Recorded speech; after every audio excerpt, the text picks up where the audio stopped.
Oke, halo, selamat datang kembali teman-teman di channel Teman Lomba dan kembali lagi bersama aku Alven. Sebentar belum di rename ya namanya, sorry. Aku rename dulu. Oke, kembali lagi bersama aku Alven di channel Teman Lomba dan seperti biasanya kita bakal bahas soal-soal Excel atau latihan soal Excel ya teman-teman. Dari materi yang udah kita pelajari sebelumnya, kita lakukan atau terapkan, implementasikan di soal-soal Excel biar teman-teman juga tahu best practice-nya tuh seperti apa gitu kan. Karena kalau teori doang tuh buat apa kalau gak praktik, sayang banget, kurang greget. Nah, kali ini kita bakal latihan soal Excel tentang apa nih? Admin gudang dan juga distribusi, teman-teman. Di sini sama seperti biasanya ya, teman-teman, ada konteksnya seperti apa dijelaskan, ada petunjuknya kalau teman-teman bingung mau ngerjainnya gimana gitu kan. Selain itu juga teman-teman ada tabel utama. Of course di sini banyak yang kosong karena inilah yang perlu teman-teman isi. Itu isinya dari mana? Ikuti petunjuknya dan pasti ada tabel referensi juga gitu ya. Karena otomatis setiap soal latihan kita minimal ada VLOOKUP ataupun HLOOKUP. Itu minimal. Selebihnya pasti kita kombinasi dari istilahnya materi-materi yang sudah pernah kita pelajari sebelumnya. Mungkin fungsi dasar, atau istilahnya operasi hitung, atau istilahnya logika, kayak if, and, or gitu kan. Gitu. Nah, langsung aja teman-teman yang pertama. Kita baca dulu petunjuknya. Pertama, ambil nama outlet ya, ambil nama outlet, kemudian kota, dan dari tabel outlet menggunakan VLOOKUP berdasarkan ID outlet. Oke, berarti dari sini ya teman-teman. Oke, seperti biasa, gunakan VLOOKUP. VLOOKUP. Nah, gunakan ID outlet sebagai key value atau lookup value gitu ya. Dan table array-nya teman-teman masukin aja. Jangan lupa aku gak bosan-bosan ingetin buat kasih tanda dolar biar dia gak geser kanan kiri atas bawah. Selanjutnya masukin call index number. Ini satu, ini dua ya. Index numbernya itu dua gitu dan false. Sekarang kita ingin yang sama persis, ya, bukan yang mendekati ataupun menyerupai gitu. Ingin yang segitu gitu, eksak. Nah, selanjutnya lakukan hal yang sama untuk kota gitu kan. Nah, cara cepatnya nih teman-teman, ini kan sebenarnya tabel referensinya dia sama ya, tabel array yang bakal kita gunain tuh sama gitu ya. Makanya gitu, kita tinggal klik aja ini, terus copy, paste di sini teman-teman. Cuma ada yang diubah. Kira-kira apa yang diubah teman-teman? Yang beda, tabel array-nya sama nih. Terus yang digunakan sebagai lookup value juga ID outlet sama gitu. Kira-kira apa sih yang beda gitu? Aku kasih waktu 3 detik deh. Satu, dua, tiga. Oke. Jadi yang perlu kita ganti adalah si call index number. Kalau tadi nama outlet itu kan call index numbernya dua, satu, dua.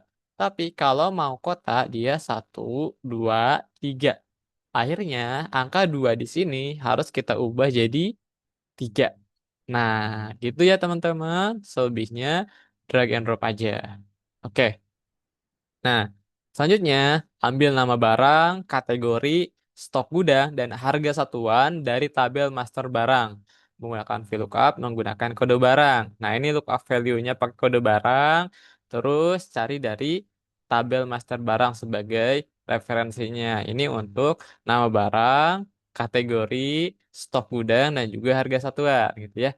Ini pakai VLOOKUP juga. Nah, kalau teman-teman bingung kenapa VLOOKUP bukan HLOOKUP, ini ya teman-teman. Mudahnya adalah ketika kita punya lookup value atau kode yang bakal digunakan sebagai identifikasi key gitu kan, atau kuncinya atau kata kunci yang bakal kita gunain buat si identifikasi itu ketika dia berupa kolom, terus nilai yang kita cari itu di kolom-kolom sampingnya gitu kan. Maka ini kan kolom, kolom, kolom. Artinya dia vertikal gitu. Makanya kita pakai VLOOKUP. Tapi kalau dia seperti ini nih teman-teman, kalau teman-teman lihat ini, nah dia kan baris, ini juga baris gitu ya. Nah yang kedua ini baris juga. Artinya kita pakai HLOOKUP karena horizontal gitu. Gitu ya teman-teman, jangan bingung lagi untuk ngebedain kapan kita gunain VLOOKUP dan juga kapan gunain HLOOKUP. Oke, lanjut lagi untuk cari nama barang sama dengan VLOOKUP. Nah, lookup value-nya pakai kode barang. Jangan lupa masukkan aja si file, ya tabel array-nya atau referensinya. Jangan lupa juga kasih tanda dolar. Terus yang pertama itu nama barang, berarti satu, dua, call index number-nya dua dan false ya teman-teman gitu. Terus teman-teman bisa drag and drop aja. Nah, ini juga sama seperti tadi untuk kategori stok gudang dan harga satuan itu kan dari tabel array yang sama. Terus key value-nya juga sama atau istilahnya lookup value yang digunakan itu sama kode barang. Itu makanya kita bisa kontrol C aja rumusnya pindah ke kategori ya teman-teman. Nah, kita ubah call index number-nya. Untuk kategori dia 3 ya teman-teman. Satu, 2, 3 gitu. Makanya kita isi 3. Terus tinggal drag and drop, teman-teman. Nah, kita ke stok gudang sama juga Ctrl V. Terus ini jadi 4. Karena kalau index number-nya untuk stok gudang, dia 4. Nah, drag and drop lagi, teman-teman. Oke. Nah, sedangkan untuk harga satuan juga sama. Dia pakai kalau index number-nya 5. Gitu. Dan udah. Oke ya, teman-teman, udah sampai sini gitu ya. Untuk status stok, teman-teman bisa lihat lagi istilahnya dari petunjuknya. Status stok nih sama dengan siap kirim jika. Nah, ada kata jika nih, teman-teman. Artinya kita harus menggunakan fungsi kondisional gitu ya. Atau biasanya kita pakai fungsi if gitu. Nah, siap kirim jika stok gudang lebih besar sama dengan jumlah order.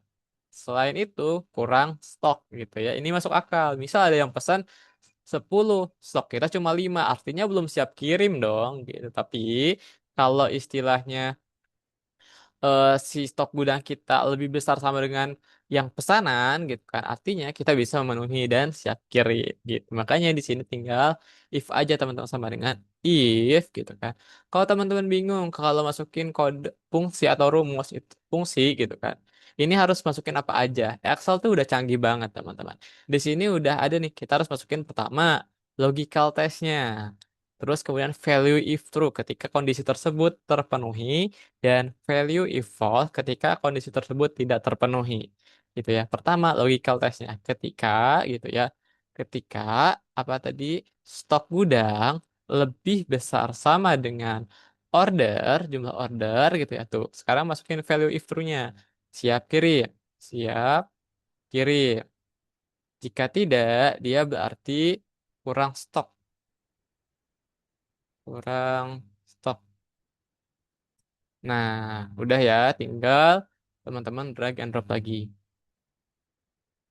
Kemudian, untuk estimasi kirim, ambil estimasi kirim dari tabel SLA kota menggunakan HLOOKUP berdasarkan kota.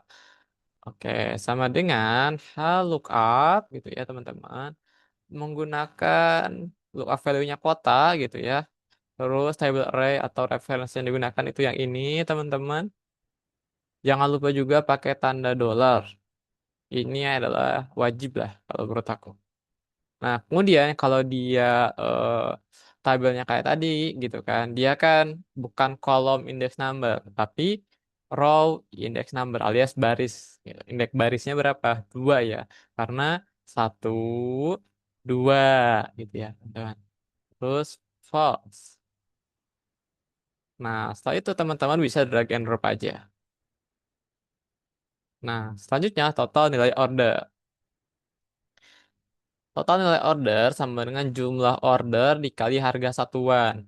Hanya jika, nah, ada pernyataan lagi ternyata teman-teman. Sebenarnya gitu kan, total nilai order itu adalah jumlah yang diorder atau dipesan dikali harga satuan. Mudah kan? Tapi ada ketentuan jika status stoknya itu siap kirim. Kalau jika tidak, dia isi nol aja gitu ya. Jadi teman-teman, di sini kita harus pakai fungsi if dulu. Dan kenapa if dulu? Karena kita ingin ngecek apakah dia siap kirim atau enggak. Sama dengan siap kirim gitu kan. Nah, maka jumlah order dikali harga satuan, gitu ya. Jika tidak, maka nol, gitu. Tinggal di drag and drop aja. Nah, sekarang udah kelihatan kan untuk masing-masingnya. Nah, kalau teman-teman lihat gitu ya, yang nomor dua terakhir ini gitu kan, dia RP0. Kenapa? Karena tadi di sini dia kurang stok. Pesanan dia 25 yang masuk, tapi yang stok di gudang itu cuma 18 aja. Artinya kita belum bisa memenuhi pesanannya gitu. Jadi kurang stok dan di sini juga akhirnya tidak terpenuhi gitu karena di L26 ini gitu dia tidak siap kirim gitu, tapi kurang stok. Makanya yang muncul adalah value if false, tidak terpenuhi gitu ya. Nah, mungkin itu ya teman-teman. Semoga teman-teman nggak bingung lagi soal ya best practice Excel. Harapannya video ini bisa menambah pemahaman kita semua dan kita juga bisa belajar bareng lagi. Jangan lupa di like, comment, share, and subscribe biar aku makin semangat lagi buat video-video pembahasan seperti ini ya. Kalau kalian ada yang bingung gitu ya atau mau konsultasi, tulis aja di kolom komentar. Nanti aku bakal bales, bakal respon teman-teman.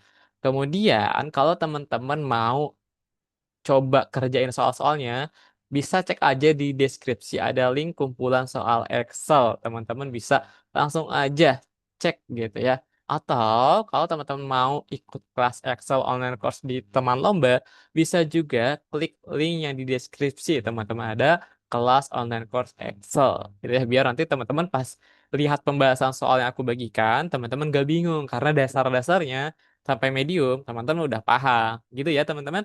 Dan mungkin itu aja yang menjadi penutup pada video kali ini. Sampai jumpa, sampai bertemu lagi di video-video berikutnya. Terima kasih teman-teman dan sehat selalu.